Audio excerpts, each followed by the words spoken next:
आगे बढ़ते हैं, जेएनयू कैंपस से जुड़ी बिग ब्रेकिंग आपको बता देती हूँ। कैंपस में बीती रात विवादित नारेबाजी हुई है।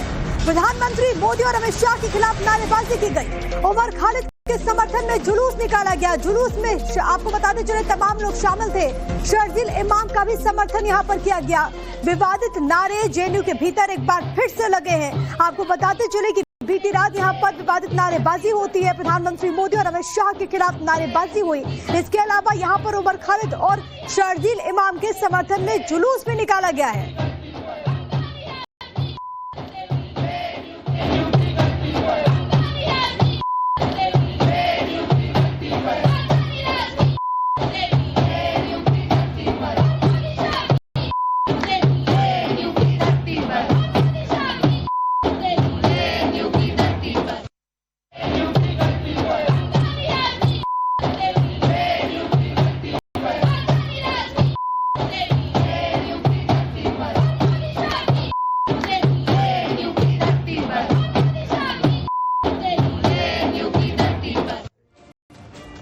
तो सुना आपने, ये विवादित नारे लगाए गए हैं और अब इसको लेकर के सियासत भी हो रही है। बीजेपी की प्रतिक्रिया सामने आई है। सबसे पहले आपको ये बता देते हैं, कांग्रेस इकोसिस्टम के स्टूडेंट्स अब धमकी दे रहे हैं। बीजेपी के प्रवक्ता शहजाद पूनावाला की तरफ से कहा गया कि कांग्रेस का इकोसिस्टम के स्टूडेंट्स अब धमकी दे रहे हैं कि मोदी शाह तेरी कब्र खुदेगी जेएनयू की धरती से।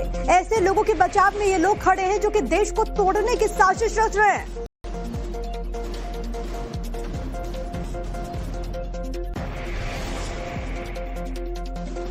तो अब उमर खालिद और शर्जील इमाम के बचाव में आते आते कांग्रेस लेफ्ट इकोसिस्टम ने सारी हदें पार कर दी। सुबह से तो वो उसके बचाव में बयान दे ही रहे थे, चाहे पृथ्वीराज चौहान हो, बृंदा करात हो, हुसैन दलवाई हो, उदित राज हो। अब कांग्रेस लेफ्ट इकोसिस्टम के स्टूडेंट्स डेथ के थ्रेट्स देने लगे हैं। मतलब कि वो नारे लगा रहे थे जेएनयू में कि मोदी शाह की कब्र खुदेगी जेएनयू के कैंपस पर। ऐसे नारे हमने कांग्रेस के कार्यक्रम में भी सुने हैं कि मोदी तेरी कब्र खुदेगी।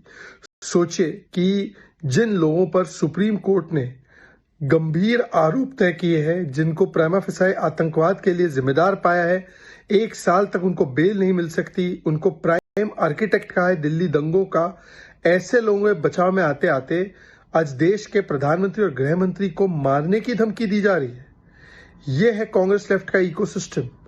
मतलब आज सुप्रीम कोर्ट का तो विरोध कर ही रहे हैं, सुप्रीम कोर्ट के फैसले का विरोध कर ही रहे हैं, पर अब देश के प्रधानमंत्री और गृह मंत्री को मारने की बात कर रहे हैं। और वो भी इसलिए क्योंकि उमर खालिद और शर्जील इमाम जो चिकन स्नैक काटना चाहता है उसके बचाव में आना है। ये पहली बार ऐसा नहीं कर रहे। अफजल गुरु को जब सजा हुई तो नारा लगाया गया, अफजल हम शर्मिंदा है, तेरे कातिल जिंदा है। फिर हमने देखा कि याकूब की पैरवी करने लगे, नक्सलियों को शहीद बोलते हैं।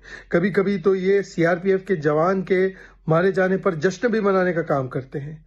बाटला हाउस एनकाउंटर में मारे गए टेररिस्ट के लिए आंसू बहाते हैं। और अब जिस प्रकार से देश के प्रधानमंत्री और गृह मंत्री को मारने की बात, वो भी उमर खालिद और शर्जील इमाम को सुप्रीम कोर्ट ने बेल नहीं दी, इसलिए ये डेथ थ्रेट देना है। ये दिखाता है कि कांग्रेस और लेफ्ट इकोसिस्टम का मानसिक दिवालियापन आ चुका है। नारेबाजी के दौरान जेएनयू छात्र संघ का ज्वाइंट सेक्रेटरी दानिश मौजूद था। जेएनयू छात्र संघ का सेक्रेटरी सुनील भी वहीं पर मौजूद था। लेफ्ट संगठन से जुड़े कई छात्र मौके पर मौजूद थे। सूत्रों के हवाले से बड़ी खबर, और सबकी मौजूदगी में ऐसे नारे वहां पर लगाए गए हैं। और ऐसा नहीं है कि जेएनयू से इस तरीके से पहली बार कोई नारे लगे हों। इससे पहले भी अलग अलग मौके पर आपने देखा कि कैसे देश विरोधी नारे लगे हैं। अब एक बार फिर से मामला सामने है, जिसके बाद कई सारे सवाल उठ रहे हैं। सबसे बड़ी बात है कि जेएनयू छात्र संघ का ज्वाइंट सेक्रेटरी वहां पर मौजूद था, सेक्रेटरी की भी मौजूदगी थी, और उनके मौजूदगी में ही ये सब कुछ हुआ है। मोहित ओम मेरे साथ, मेरे सहयोगी तमाम जानकारी के साथ इस वक्त कनेक्टेड है। मोहित, इन तस्वीरों को देख करके हर किसी के जहन में यही सवाल उठेगा कि कैसे मानसिकता है जेएनयू में, कैसी मानसिकता है इन तमाम लोगों में, विरोध करने का ये कैसा तरीका है? देखिए, जेएनयू में समय समय पे हमने कई प्रदर्शन देखे हैं। उन प्रदर्शन के दौरान ऐसे नारेबाजी देखी है जो बाद में विवादित नारे बनते हैं, क्योंकि जिस तरीके से वहां पे कल ये नारेबाजी हुई है उसको लेकर प्रोटेस्ट मार्च का इन्होंने पहले से ही एक ऐलान किया था कि साबरमती ढाबे पर रात में सब इकट्ठे होंगे। क्यों इकट्ठे होंगे? क्योंकि सुबह सुप्रीम कोर्ट ने दिल्ली दंगों के मामले में उमर खालिद और शर्जील इमाम की जो बेल एप्लीकेशन थी उसको निरस्त किया है और बोला है कि इन दोनों का रोल जो है वो इस दंगों के अंदर देखा जा रहा है। यूएपीए की धारा इनके खिलाफ लगी हुई थी। उसके अलावा 5 अन्य जो आरोपी थे उनको जमानत दे दी गई थी, लेकिन शर्जील इमाम और उमर खालिद को लेकर जेएनयू छात्र संघ के जो स्टूडेंट्स और लेफ्ट विंग के जो छात्र थे वो कल रात को इकट्ठे हुए और वहां पे नारेबाजी की है और नारे इस तरीके के लगाए जा रहे हैं जो विवादित नारे हैं। दिल्ली पुलिस का कहना है कि इस मामले में अभी उनको कोई लिखित शिकायत नहीं मिली है, लेकिन अगर यूनिवर्सिटी प्रशासन की तरफ से कोई लिखित शिकायत मिलती है तो उस पर एक्शन जरूर लिया जाएगा। लेकिन जिस तरीके से पूरे नारे के वीडियो सामने आए उस वीडियो में कई सवाल भी उठने चाहिए। मैं आ रही हूँ आपके पास, लेकिन एक बार जरा अपने दर्शकों को फिर से सुनवा देते हैं कि वहां पर कैसे विवादित नारे लगे हैं जेएनयू कैंपस के भीतर, जरा सुनिए।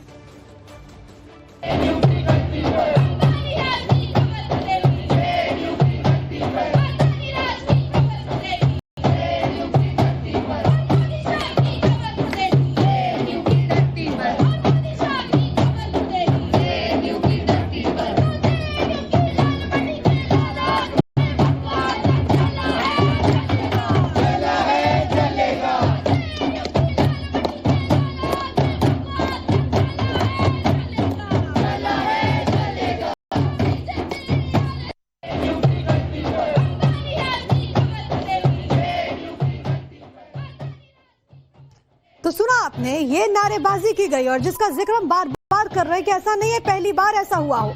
अफजल गुरु को लेकर के भी इसी तरीके से ऐसे यहाँ पर नारे लगे थे और कई बार नारेबाजी विरोध में ये हदों को पार कर देते। फिर सवाल उठना लाजमी है कि आखिरकार देश विरोधी नारे का क्या मतलब है। राज की कब्र खुदेगी, इस तरीके से वहां पर नारे लगाए गए हैं। आपने उन नारों को सुना। अब इसी को लेकर के कई सारे सवाल उठ रहे हैं। इसको लेकर के प्रधानमंत्री नरेंद्र मोदी और गृह मंत्री अमित शाह को लेकर के भी वहां पर नारेबाजी की गई है उनके विरुद्ध। मोहित हमारे साथ, हमारे सहयोगी लगातार मौजूद है। और मोहित, बार बार यही है क्योंकि ऐसा पहली बार नहीं है, इससे पहले भी कई बार ऐसा हो चुका और अलग अलग इंसिडेंट्स हुए हैं जहां पर हमने देखा है कि जेएनयू में किस तरीके से एक पूरा इकोसिस्टम है जो कि ऐसे मामलों पर एक्टिव हो जाता है। और बिल्कुल देखिए, जो जेएनयू के स्टूडेंट्स हैं या कहें जो लेफ्ट संगठन के जो स्टूडेंट्स हैं उनको ये पता है, अच्छे भली बात ही पता है कि वो कौन से नारे लगा रहे हैं, क्योंकि ऐसे नारे कई बार सामने आए हैं जो विवादित नारे बने हैं जिसके ऊपर देश में एक माहौल बना है। और ऐसे नारे हमने जामिया यूनिवर्सिटी के अंदर भी देखे हैं जब इसमें कब्र खुदने की बात बोली गई है और अब जेएनयू में इस तरीके के नारे भी लगते हुए नजर आ रहे हैं। और जिस बात का विरोध कर रहे हैं वो विरोध कोई सरकार की तरफ एक्शन नहीं लिया गया, वो जो डिसीजन है वो सुप्रीम कोर्ट का लिया गया है। यानी आप जो नारे लगा रहे हो उसमें कहीं ना कहीं सुप्रीम कोर्ट के सवाल पे भी जो उनका वर्डिक्ट आया है उसके ऊपर भी सवालिया निशान खड़े कर रहे हैं। तो इस तरीके के कई बार जो नारे हैं या कई प्रदर्शन जो है वो जेएनयू के हमने समय समय पर देखे हैं। और ये छात्र जो हैं जो वहां पे नारे लगा रहे हैं, जिन संगठनों से जुड़े हुए हैं, इन्हें अच्छे से पता है वो किस तरीके के नारे लगा रहे हैं, क्योंकि ऐसे नारों की वीडियोस कई बार वायरल हुए हैं जिसके ऊपर बाद में विवाद काफी ज्यादा बड़ा है। लेकिन जानबूझ के अगर इस तरीके से नारे लगाए जा रहे हैं तो इस पे अब कुछ समय बाद एक्शन होता हुआ जरूर नजर आएगा, क्योंकि जिस तरीके से छात्र इकट्ठे हुए साबरमती ढाबे पे, उन्होंने प्रोटेस्ट मार्च का इन्होंने ऐलान भी किया था, पोस्टर भी जारी किया था।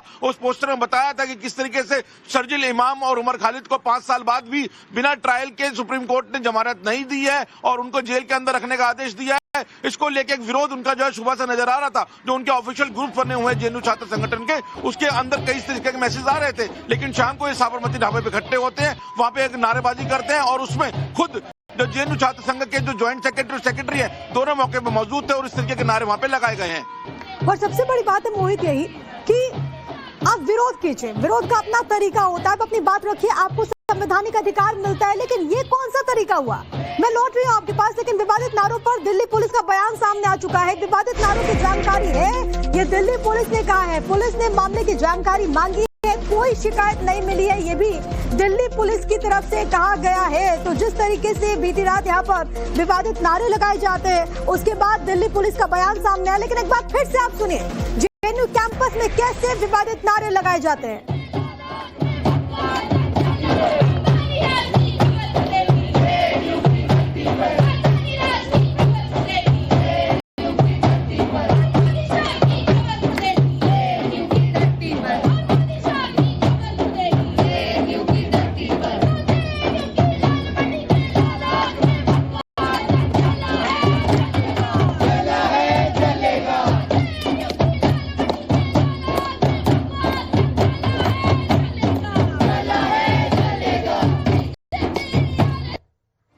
याद रखिए कि ये जो प्रोटेस्ट है वो उसके समर्थन पर हो रहा है, उसके समर्थन में हो रहा है जिसको देश की सर्वोच्च अदालत ने माना कि उन पर जो आरोप है वो गंभीर है और देश की सुरक्षा से किसी प्रकार का समझौता नहीं किया जा सकता और इसी को लेकर के दोनों को बेल नहीं मिली। मोहित ओम मेरे साथ मेरे सहयोगी लगातार बने हुए हैं। मोहित, अब दिल्ली पुलिस ये कह रही है कि कोई शिकायत नहीं मिली है, जेएनयू एडमिनिस्ट्रेशन की तरफ से क्या कुछ कहा गया है, क्या कोई एक्शन अभी तक?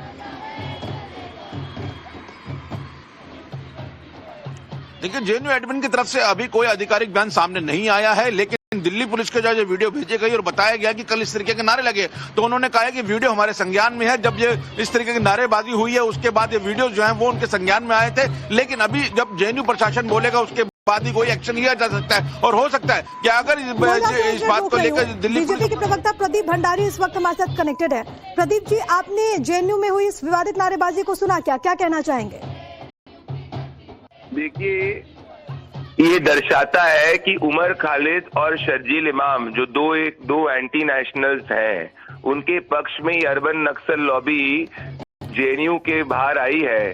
कांग्रेस पार्टी इनको कहेगी कि एकेडमिक है, कांग्रेस पार्टी इनको कहेगी कि इनका राइट टू डिसेंट है, पर यही सोच है जिसका हम विरोध करते हैं और जिसका संरक्षण कांग्रेस पार्टी करती है। इस पे त्वरित और उचित कानूनी कार्रवाई होना चाहिए और ऐसे लोगों की सिर्फ एक ही डेस्टिनेशन है, जो है जेल। प्रदीप जी, ऐसा पहली बार नहीं है, इससे पहले भी हमने देखा कि जेएनयू में इस तरीके से नारेबाजी हुई है। अफजल गुरु से लेकर के पटना हाउस तक में हमने देखा कि किस तरीके से यहाँ पर ऐसे नारेबाजी हुई है। क्या वजह आप मानते हैं? ये वो सोच है उमर खालिद और शर्जील इमाम की, जो देश विरोधी सोच है, जिसमें ये प्रधानमंत्री नरेंद्र मोदी और गृह मंत्री अमित शाह की कब्र खुदेगी की बात कर रहे हैं। मतलब बुरहान वानी जैसे आतंकवादी को सर पे चढ़ाए, अफजल गुरु जैसे आतंकवादी को सर पे चढ़ाए और देश के प्रधानमंत्री की कब्र खुदने की बात करते हैं। ये स्पष्ट करता है ये अर्बन नक्सल और टुकड़े टुकड़े लॉबी है। अभी भी एक पूरी फौज होती है जो कि इनके लिए आकर के खड़ी हो जाएगी, जो कि ये कहेगी कि नहीं, इसमें इनकी कोई गलती नहीं है। उन पर भी सवाल उठने चाहिए। प्रदीप भंडारी, बहुत धन्यवाद आपका हमारे साथ जुड़ने के लिए। लेकिन आप इन तस्वीरों को देखिए और ये तस्वीरें जब भी जेएनयू से सामने आती है कई सारे सवाल उठते हैं। सवाल ये उठने चाहिए कि आखिरकार समर्थन में किस तरीके से वहां पर नारेबाजी होती है, किस तरीके से सारी हदों को पार कर दिया जाता है। आप देख रहे हैं कि देश की सर्वोच्च अदालत का एक फैसला आता है, इसका विरोध वहां पर लोगों ने किया और विरोध करते करते देश के प्रधानमंत्री और देश के गृह मंत्री के खिलाफ यहाँ पर नारेबाजी की गई। और ऐसा पहली बार नहीं है जिसका जिक्र हम बार बार कर रहे हैं, ऐसे पहले भी हो चुका है जेएनयू कैंपस के भीतर। जरूरी है कि जो पूरा इकोसिस्टम है उसको ध्वस्त किया जाए, जो कि ऐसे मामलों में पूरी तरीके से एक्टिव हो चुका है। आपको दिखाते हैं एक बार फिर से वहां पर किस तरीके से नारेबाजी की गई, सुनिएगा।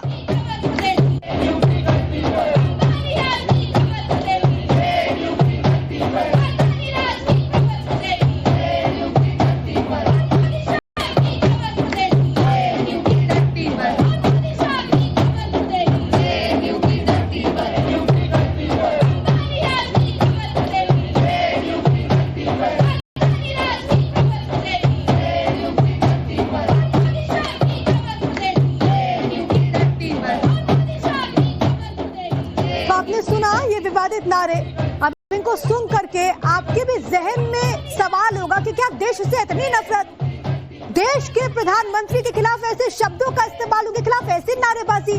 वो प्रधानमंत्री जिसको देश की जनता ने चुना है, वो गृह मंत्री जिनको देश की जनता ने चुना है, उनके खिलाफ ऐसी नारेबाजी, ये कैसी नफरत है मोहित ओम?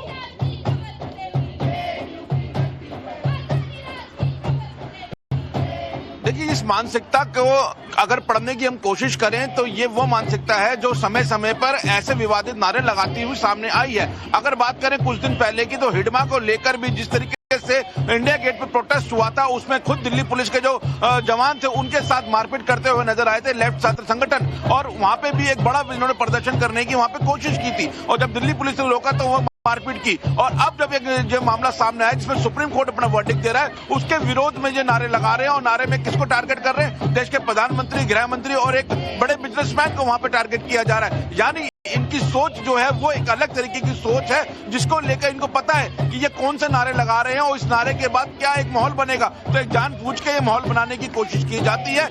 ये अपने कैंपस के अंदर इस तरीके के नारे लगाते हैं जब इनको पता है कि वहां पर ना कोई स्ट्रिक्ट इनके खिलाफ एक्शन लिया जा सकता है, ना कोई फोर्स अंदर जा सकती है, क्योंकि जेएनयू प्रशासन को जब तक ये इतला नहीं दी जाएगी, जेएनयू प्रशासन इतला नहीं देगा, जब तक कोई पुलिस फोर्स अंदर नहीं जा सकती। लेकिन अब पुलिस का कहना है कि कोई ऑफिशियल अभी हमें कंप्लेंट नहीं मिली है, अगर कंप्लेंट मिलती है तो उसके खिलाफ एक्शन जरूर लिया जाएगा। और जो वीडियो है उसमें चारों को चिन्हित किया जा रहा है, जिसके अंदर जेएनयू के जो जेएनयू के जो ज्वाइंट सेक्रेटरी और सेक्रेटरी हैं वो दोनों नजर आ रहे हैं, दानिश और सुनील इसके अंदर नजर आ रहे हैं। इसके अलावा कौन और स्टूडेंट्स हैं उनको भी वेरीफाई किया जा रहा है। और सबसे बड़ी बात है कि खबर ये भी है कि जब ये विवादित नारेबाजी वहां पर हो रही थी तो छात्र संघ के बड़े चेहरे वहां पर मौजूद थे और उनकी मौजूदगी में ये नारेबाजी वहां पर हुई है। एक बार फिर से अपने दर्शकों को हम सुनवा देते हैं।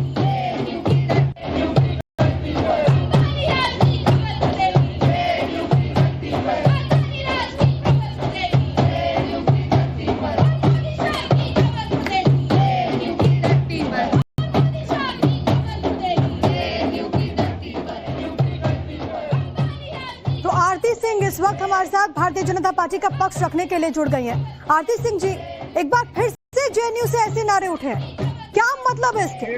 और ये कौन सी लॉबी है जो कि हमेशा ऐसे मामलों में एक्टिव हो जाती है? ये वही लॉबी है और वही डीएनए के लोग हैं जिन्होंने कहा था अफजल हम शर्मिंदा है, तेरे कातिल जिंदा है। They don't believe in Indian constitution, they don't believe in Indian constitutional bodies also. Supreme Court has given a decision. They should accept that. I mean, if you have anything to say, they should go to Supreme Court and contest in the Supreme Court. I mean, the best of the lawyers in the country were defending Umar Khalid, and in spite of that, court took a decision. I mean, Mr. Kapil Sibal, Mr. Singhvi, I've been told. Sir please अगर आप हिंदी में बोलेंगे तो हमारे दर्शक आपकी बात को आसानी से सॉरी मैं माफी चाहता हूँ। ये जो लोग जिनका डीएनए था अफजल हम शर्मिंदा है, तेरे कातिल जिंदा है, ये वही लोग हैं और ये उसी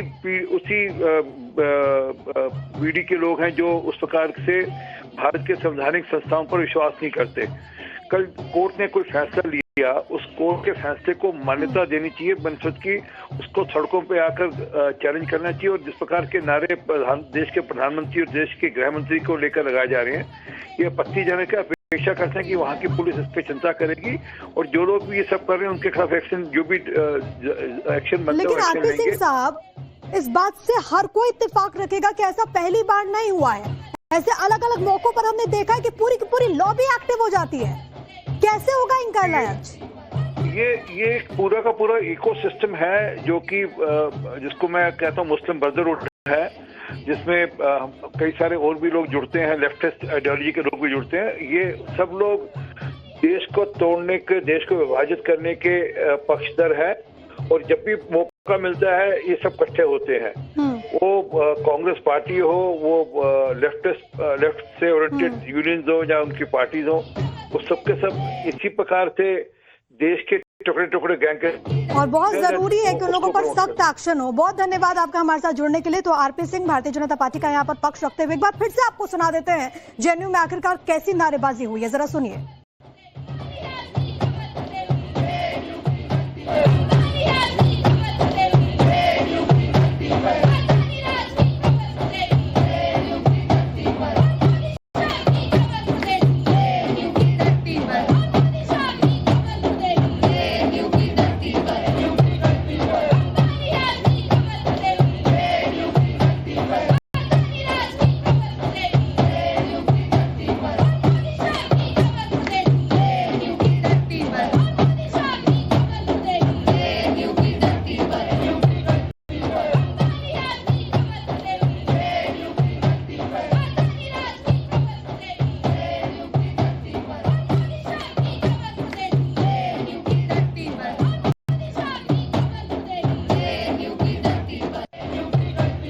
तो सुना आपने ये विवादित नारेबाजी। एक बार बहुत ध्यान से आप देखिए, यहाँ पर तमाम लोग हैं और यहीं पर नारेबाजी हो रही है। अगर आप ध्यान से देखेंगे तो यहाँ पर आपको एसएफआई यानी कि स्टूडेंट फेडरेशन ऑफ इंडिया लिखा हुआ नजर आएगा।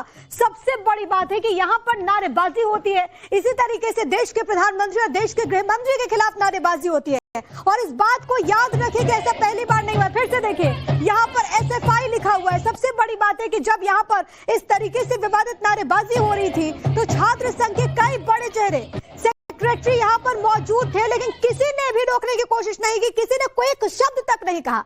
देखिए कैसे वहां पर देश विरोधी जो ताकत है वो ऐसे मामलों में एक्टिव हो जाते हैं, और हर बार JNU से ऐसी तस्वीरें जब सामने आती है तो सवाल उठने लाजमी और सवाल उठने चाहिए कि आखिरकार क्या हो रहा है JNU में, कैसी मानसिकता है। एक बार फिर से आप इस वीडियो को देखिए, आपको यहाँ पर नजर आएगा देर रात ये तमाम जो स्टूडेंट्स हैं जो कि वहां पर पढ़ने जाते हैं, लेकिन किस तरीके से नारेबाजी कर रहे हैं, किस तरीके से देश के प्रधानमंत्री और देश के गृह मंत्री के खिलाफ शब्दों का इस्तेमाल होता है, तो ये सवाल यहाँ पर उठेगा। और सबसे बड़ी बात, उमर खालिद और शर्जील इमाम अगर जेल में रहेगा तो ऐसे नारे लगाए जाएंगे क्या? ये कौन लोग हैं जो उनके सपोर्टर में है? आप सोचिए, जिन दो आरोपी को लेकर के बीते दिन देश की सर्वोच्च अदालत ने कड़ी टिप्पणी की, साथ ही साथ जिन 5 आरोपियों को जेल हुई थी वो भी उनको बेल दी गई, लेकिन 2 को माना गया कि जो आरोप लगे हैं वो बहुत गंभीर, और इसी वजह से कोर्ट ने ये कहा कि देश की सुरक्षा के साथ समझौते नहीं किए जा सकते। जहां पर एक तरफ देश की सर्वोच्च अदालत ये बात कह रही है कि देश की सुरक्षा के साथ समझौता नहीं किया जा सकता,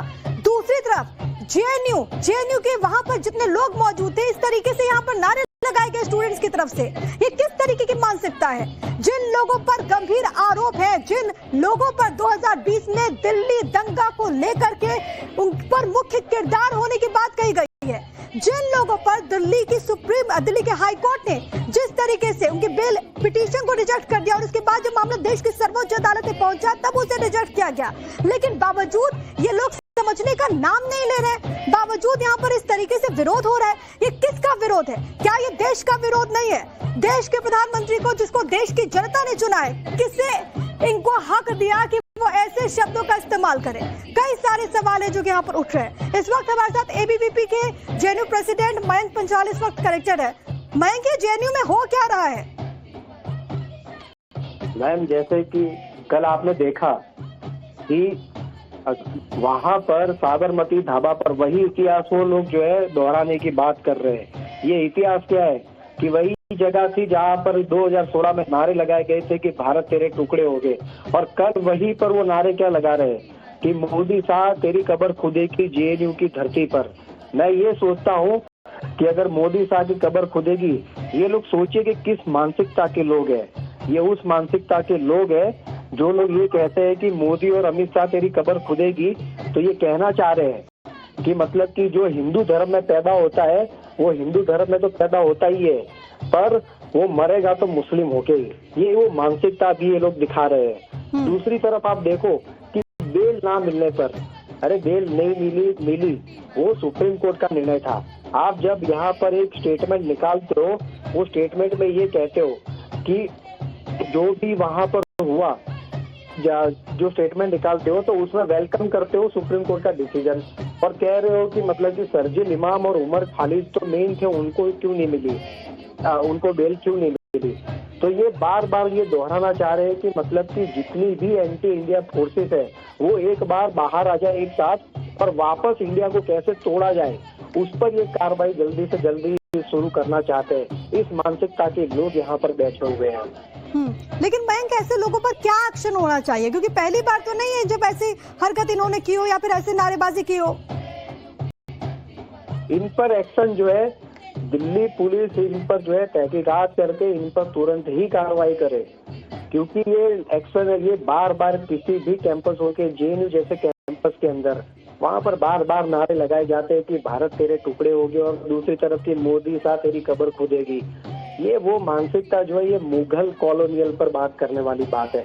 ये ब्रिटिश कॉलोनी पर नहीं टिके हुए, ये मुगल वाली मानसिकता पर टिके हुए हैं कि अगर एक मुस्लिम को 2 मुस्लिम उनको दिख रहे हैं और सामने 2 हिंदू खड़े कर दे रहे हैं कि उनकी कब्र खोद देगी अगर इन दोनों को जो है आपने मतलब बेल नहीं दी तो। अरे बेल देने का काम पहले तो इनको ये समझना चाहिए कि बेल देने का काम है सुप्रीम कोर्ट का है। वो केस को स्टडी करके वहां पर बेल देती है। वो खाली थोड़ी कि आपने भीड़ इकट्ठा कर दी और वहां पर मॉब एक इकट्ठा कर दिया और वहां पर आप बोल दिए कि नहीं इनको जो है इनकी सजा माफ करो, इनको बेल दो। सबसे बड़ी बात यह है कि सुप्रीम कोर्ट का डिसीजन है और इसका तो स्वागत होना चाहिए। अगर नहीं है तो कानूनी तरीका है, ये विरोध करने का कौन सा तरीका हुआ? मयंक, लेकिन आप बताइए, क्योंकि आप भी जेएनयू से जुड़े हुए हैं, आप जरा ये बताइए कि आपको घटना के बारे में क्या इंफॉर्मेशन मिली? क्या मैम? आपको घटना के बारे में क्या इंफॉर्मेशन मिली है? घटना के बारे में इंफॉर्मेशन तो यही अभी तक है कि ये जो नारे लगाए गए थे, तो वो नारे को लेके जो है, मतलब कि अखिल भारतीय विद्यार्थी परिषद का क्लियर का स्टैंड है कि किसी भी संवैधानिक पोजीशन पर बैठे हुए लोगों के खिलाफ इस प्रकार के नारेबाजी जो है वो अखिल भारतीय विद्यार्थी परिषद तो 1% भी सहन नहीं करेगी। बहुत शुक्रिया आपका हमारे साथ जुड़ने के लिए, अपनी बात यहाँ पर रखने के लिए। तो अभी आपने सुना मयंक पंचाल को, एबीवीपी के जेएनयू प्रेसिडेंट हैं और उनकी तरफ से बातें रखी गई है, लेकिन सवाल कई सारे हैं और ये सवाल उठने चाहिए, क्योंकि जिस तरीके से बार बार जेएनयू में इस तरीके की हरकत होती है, वैसे लोगों पर एक्शन लेना बहुत जरूरी है, क्योंकि विरोध के नाम पर ये किस तरीके से वहां पर नारेबाजी लगाई जा रही है, वहां पर किस तरीके से हरकत हो रही है देश के प्रधानमंत्री और गृह मंत्री के विरुद्ध। एक बार फिर से आप सुनिए।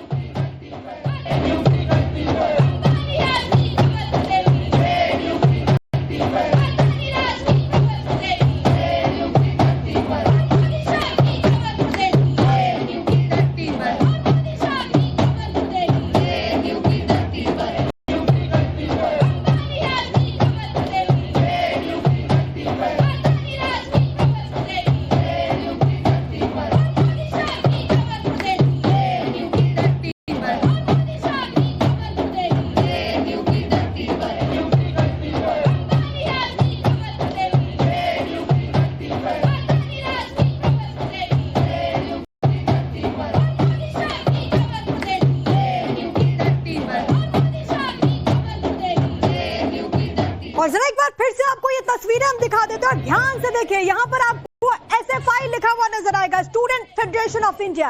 एक बार आप ध्यान से देखेंगे कि किस तरीके से यहाँ पर नारेबाजी होती है और सबसे बड़ी बात है कि इसमें शामिल कौन है, SFI और ये तमाम वो लोग, ये तमाम स्टूडेंट्स जो कि वहां पर इस तरीके से देश विरोधी नारेबाजी लगा रहे हैं। ये किस तरीके की हरकत है, कैसी मानसिकता है, कैसी आइडियोलॉजी है जो कि जेएनयू में पूरी तरीके से एक्टिव हो जाती है। ऐसे किसी मामले में इससे पहले भी इस तरीके से नारेबाजी वहां पर हुई है। और सबसे बड़ी बात है कि जिन लोगों को लेकर के देश की सर्वोच्च अदालत कड़ी टिप्पणी करती है, ये मानती है कि देश की सुरक्षा का मसला है, वैसे लोगों के ऐसे सपोर्टर्स और इस तरीके से प्रोटेस्ट किया जाएगा, ये सवाल हर किसी के जहन में। एक बार फिर से आप देखिए इन तस्वीरों को, किस तरीके से यहाँ पर तमाम जो लोग हैं वो यहाँ पर एकत्रित होते हैं। बीती देर रात यहाँ पर नारेबाजी की जाती है। SFI student federation of India, जिसका सीधे तौर पर यहाँ पर रोल नजर आता है, पूरा जो गैंग है वो कैसे एक्टिव हो गया है वो आप जरा इन तस्वीरों में देखेंगे। पूरी तरीके से कैसे माहौल को बिगाड़ने का काम किया जाए और क्या इमेज प्रस्तुत करने की कोशिश की जा रही है। आप सोचिए, एक प्रतिष्ठित शिक्षण संस्थान और वहां से ऐसी तस्वीरें बार बार सामने आना कितना दुर्भाग्यपूर्ण हो जाता है। इस तरीके से यहाँ पर नारेबाजी लगाई की जाती है। तस्वीरें हम आपको लगातार दिखा रहे हैं और तब तक दिखाते रहेंगे जब ऐसे लोगों पर एक्शन जब तक नहीं हो जाता। ये वो लोग हैं जो कि लगातार जेएनयू की छवि को, देश की छवि को धूमिल करने का काम कर रहे हैं। एक बार फिर से सुनिए ये विवादित नारेबाजी।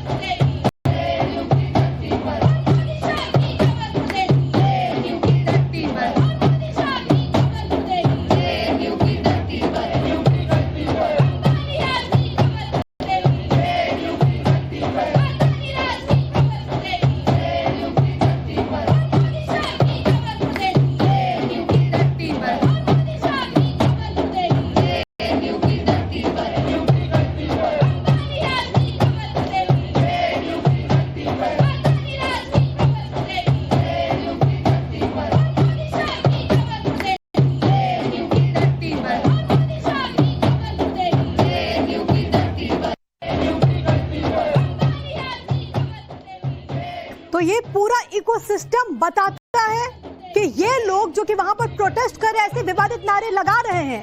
उमर खालिद और शर्जील इमाम को जमानत न मिलने पर इनके भीतर बौखलाहट है जो कि सीधे तौर पर नजर आती है। देखना होगा कब एक्शन लिया जाता है और क्या एक्शन लिया जाता है। वक्त